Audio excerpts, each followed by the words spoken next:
देखिए, आज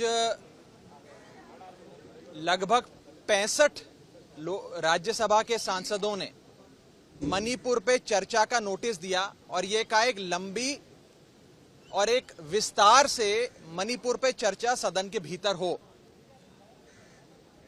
अगर सत्ता पक्ष ये चाहता है कि मणिपुर पे चर्चा हो और अगर सत्ता पक्ष चर्चा कराने के लिए प्रतिबद्ध है तो उन 65 नोटिसेस में से कोई एक भी नोटिस पे अपनी स्वीकृति दे दीजिए और चर्चा शुरू हो जाएगी।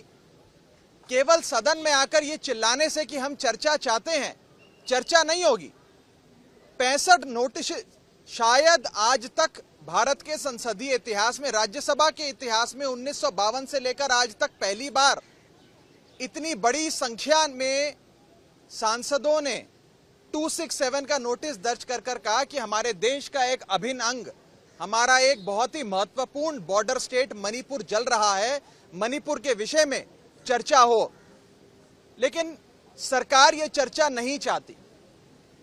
मॉनसून का सत्र 20 जुलाई 2023 को शुरू हुआ था, आज 31 जुलाई 2023 है। 11 दिन हो गए। 11 दिन में किसी एक भी दिन अगर सरकार मणिपुर पे चर्चा करा लेती तो बाकी के वर्किंग डेज बच जाते और उसमें लेजिस्लेटिव काम हो जाता। हम भी चाहते हैं कि सदन चले।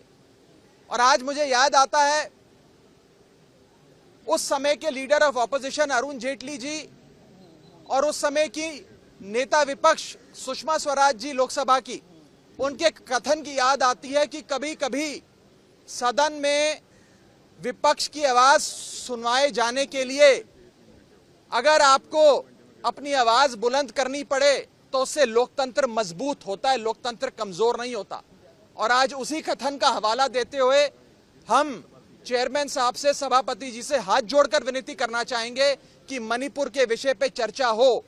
और जब जब एक विस्तार से लंबी चर्चा होती है, संसदीय कन्वेंशन ये कहता है कि देश के प्रधानमंत्री जी आकर उस बहस में हिस्सा लेते हैं। जैसा कि अभी बताया गया, देश के कई प्रधानमंत्री सदन के भीतर आकर इस विषय पे जब भी रूल 267 के हिसाब से बहस हुई है, सदन के भीतर आकर उन्होंने अपना वक्तव्य दिया है। जवाहरलाल नेहरू जी से लेकर डॉक्टर मनमोहन सिंह तक तमाम प्रधानमंत्री सदन के भीतर आए और अपना वक्तव्य दिया। इसीलिए हम चाहेंगे कि as head of the government honourable prime minister भी पार्लियामेंट में आए।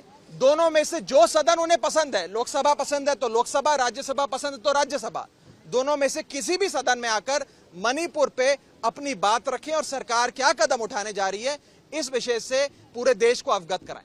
अमर उजाला अब आपके टीवी पर भी। अपने स्मार्ट टीवी पर YouTube पर सर्च करें अमर उजाला, चैनल सब्सक्राइब करें और देखें ताजा खबरें, वो भी HD क्वालिटी में। और हाँ, बेल आइकन दबाना ना भूलें ताकि हर खबर हो आपके घर।